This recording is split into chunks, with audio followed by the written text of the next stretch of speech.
Oslobođenje Skoplja. Ja sam također vezan skoro cijeli svoj život za tu predstavu, jer sam ja kao 10-godišnje dijete glumio Zorana. Tako da je i za mene posebno što radimo ovu predstavu, posebno što je tu, naravno što sa Radetom koji je glumio, što imamo i Vlatka koji je i tada radio muziku za predstavu, koja je bila za mene u ono vrijeme nešto fenomenalno, pogotovo na tim gostovanjima kad su oni uživo svirali sa vrha zgrada po Americi, kad su ovi Amerikanci samo gledali okolo šta je ovo, od kuda dolazi taj zvuk, a Vlatko i dečki gore uživo svirali.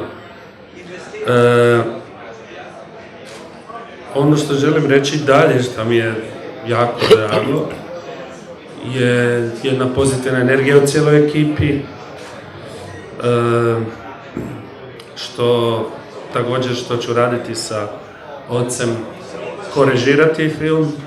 Radio sam s njim na mom prvom filmu i malo mi je bilo prvo strah kako ću ja sad njemu govoriti kako da glumi to. Suradnja je bila odlična, za sad je odlična suradnja i kao korežiseri. Radimo jako dobro.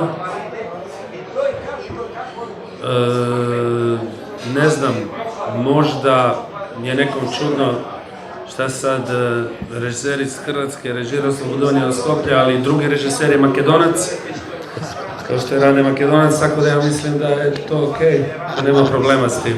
Jel' tako, Medo? Apsolutno. Tako je.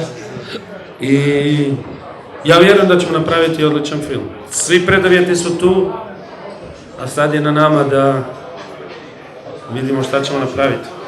I da nas vrijeme sluša.